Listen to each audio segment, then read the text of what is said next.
All right, I just finished watching John Wick 3, Parabellum, and the three takeaways I come away with watching that film is Keanu Reeves, Halle Berry, and the dogs. Keanu Reeves, man, I tell you, he really embodies the role of John Wick. I mean, it's his role. I can't think of anybody else that could have taken this role and made it his own, and he did. Man, just the stuff he went through, just to evade the Chinese, the triads, I guess, and then you have the Russians. I'm trying to remember. I'm trying to think if those second guys, group of guys that are going after him. Could have been Brazilian. I don't know. And then Mark Dacascos, who has always been like someone who you see in a lot of films, and this is like to me a breakout role for him. And he was funny. And he also really went toe to toe with Keanu in their final fight scene.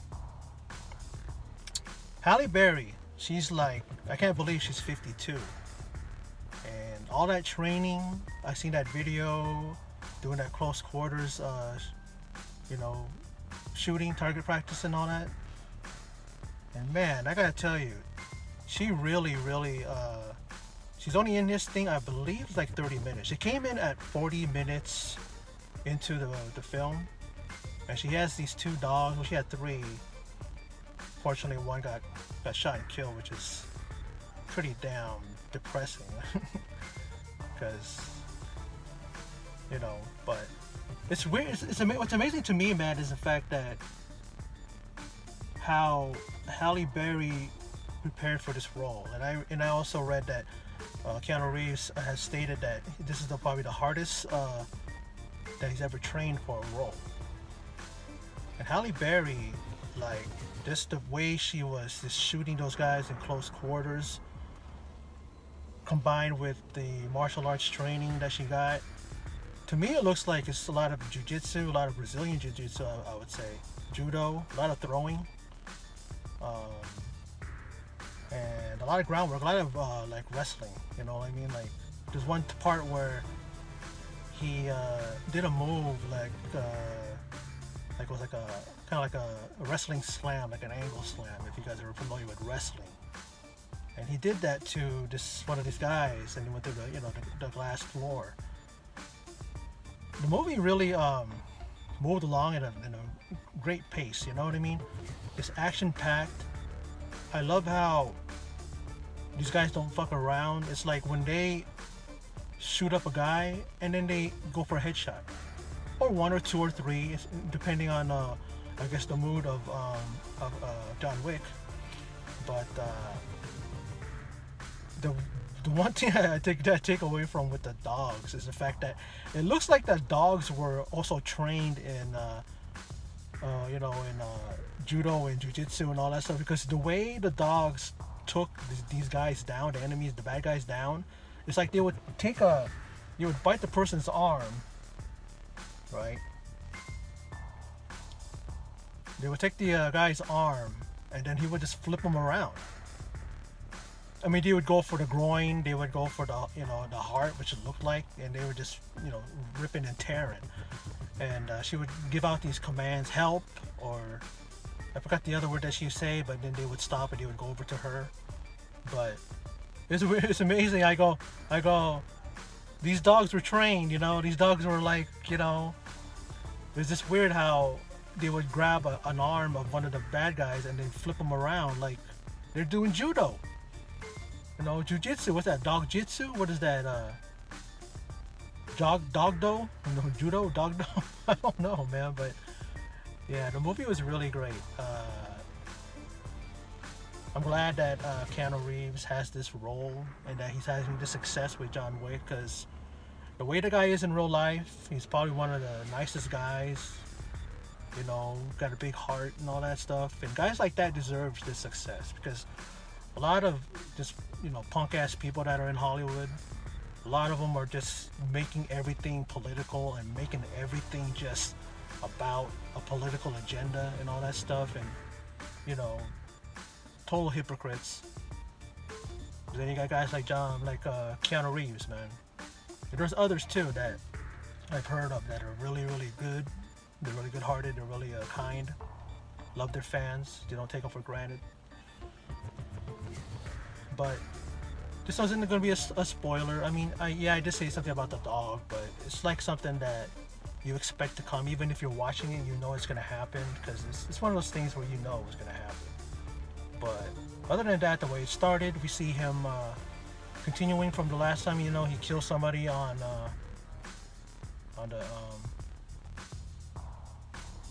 in the place where he wasn't supposed to. So they send, of course, a open contract for 14 million. He's evading all these guys, these different groups, these different like mafias and, like I said, triads and all these different criminal organizations. He gets help from Angelica Houston's character. Apparently he has a history with, he actually trained on her grounds, under her tutelage, or some others, but you know, we see Winston come back, and you know, we see him just trying to evade these guys, using his skill, using his abilities. We then see Halle Berry pop into the picture, and she refuses to help him. But then what happens is that he kind of has this medallion or something, opens it up and says, "That's your blood." He's pretty much telling her, "I helped you. You need to help me." She reluctantly does so, and they end up trying to look for the boss. You know, the main guy that is kind of like above the table, you know, above the guys who put the contract on him. And then they meet up with this guy, and he ends up turning on Halle Berry. You know, he wanted one of the dogs, she wouldn't give it up, and then all hell breaks loose after the situation there. And then they end up killing all that guy's dudes. I think they pretty much maimed that guy, the one that didn't help them. And then he somehow finds the main guy, the one who can reverse it, is like in the desert.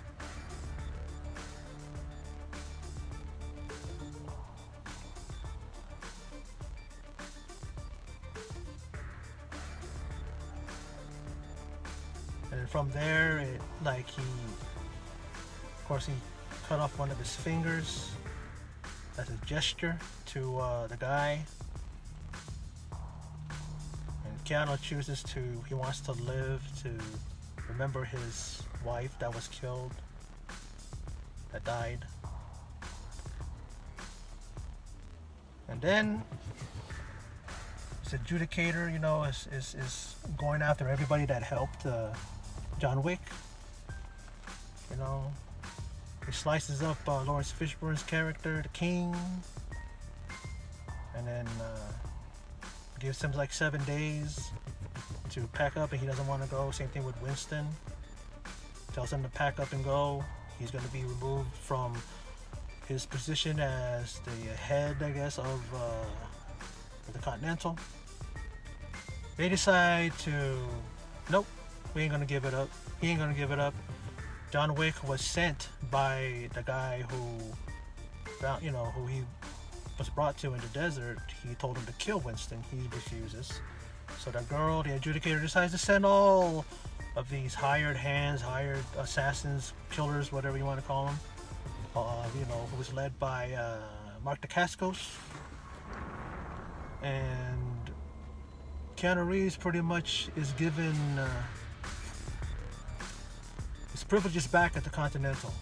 And Winston asks him, "What do you need?" And he says, "Guns, lots of guns." And people say that this is an homage to the Matrix, and it is, because it says the same line as the Matrix. And they just go to town. They are able to fend off these guys who are in tactical gear with helmets on and all that stuff. And you notice throughout the entire fight that a lot of them are getting killed, but then some of them aren't. They have like some armor that they can't pierce. And then you see, Keanu's, John Wick kind of pull some of their visors up and shoot him in the head that way.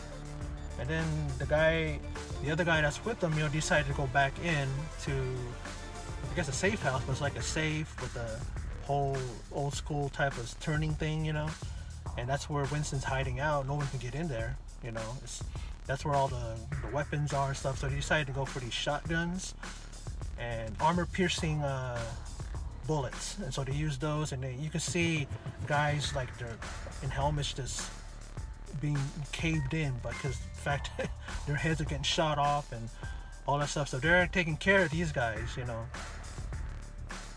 Through all that, they end up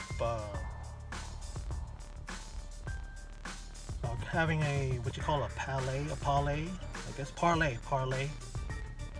So that means that they come to an agreement with the adjudicator and Winston, and then Winston shoots and apparently looks as though he kills John Wick. He falls over the ledge, lands on an awning, and then like his part, like right in his midsection, he slams into the guardrail and then falls just flat to the ground. And it's thinking that there's no way he can survive that, and apparently he did.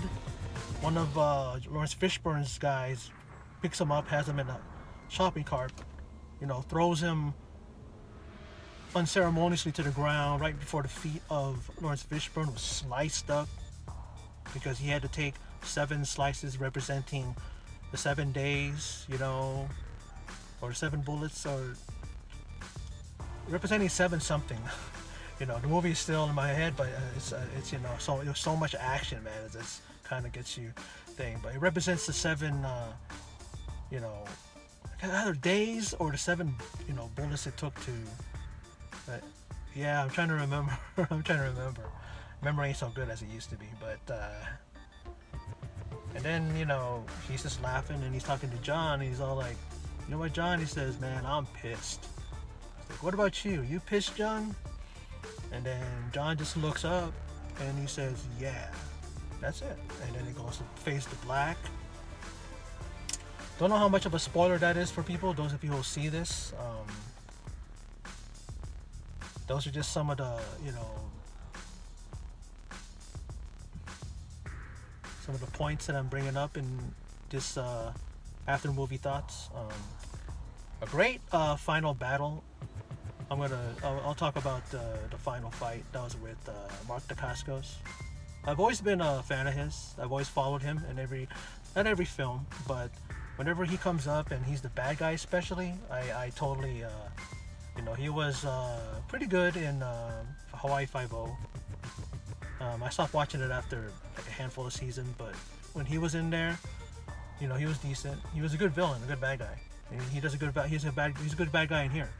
And the fight scene they had was really great. It was really like just up close and personal, the way they fought. And it seems like they both have the ability to stealth. You know what I mean? Like they're fighting, all of a sudden they're out of the picture, and then they show up on the opposite side of the guy they're fighting. They both have that ability. Pretty offsetting, but it was pretty like unique in the way it played into, I guess, the aura of both of them. He's referred to John Wick as the Baba Yaga. I guess it's Baba Yaga. I think that's how you pronounce that. Even at the end, Winston said that when the girl looked around to see if he was there on the ground. After he fell, he's not there. And then he said Baba Yaga. But going to the fight scene, like I said, man, I love fight scenes that are like that, up close, personal. This amazing way of just the way John Wick, the way the fight scenes, the way he was able to evade every attempted slice with his sword, from Mark Dacascos' character, and just the way that they're just manipulating the arms and the joints and flipping the guy around, and and it's just really well done. You know, really well done. I really just impressed with how this film was. It totally reminds me of the Hong Kong style films, you know, like the films you see. If you watch some of them, they really are just like this. They're just very visceral, they're close, personal, you know. It's like they don't hold back. It's like when they slice and dice, they slice and dice, and they don't just hit you in the body, that's it. You know, you see guys' fucking throats being slashed, and you see just different ways of this, how they made these people die, the way these guys would attack them. It's like, it's not normal. It's not like how you would normally see in an average action film. From shooting the guys up in the body and the legs and all that, and then they pop them in the head. You know, every time, you know, Keanu Reeves, even Halle Berry, they would always end up with a headshot. Of course, you know, that's because it's one of those things where it's like they don't want them to get back up. You know, that's a way to make sure, right? But you know, that's my after movie thoughts of John Wick 3 Parabellum. It really is a great film. I'm looking forward to part 4. You know, this is definitely a franchise that he can keep going. I mean, they're keeping you know, Mission Impossible going, so why not John Wick? You know, I'm not tired of the character yet. I don't think anybody is, but we'll see when the next chapter comes, and when we're gonna see John Wick again, and what's gonna happen. It's gonna be him and Lawrence Fishburne gonna be teaming up to take on all those mother effers that pissed them off. So well, that's my thoughts. As I said, thanks for watching, and take care.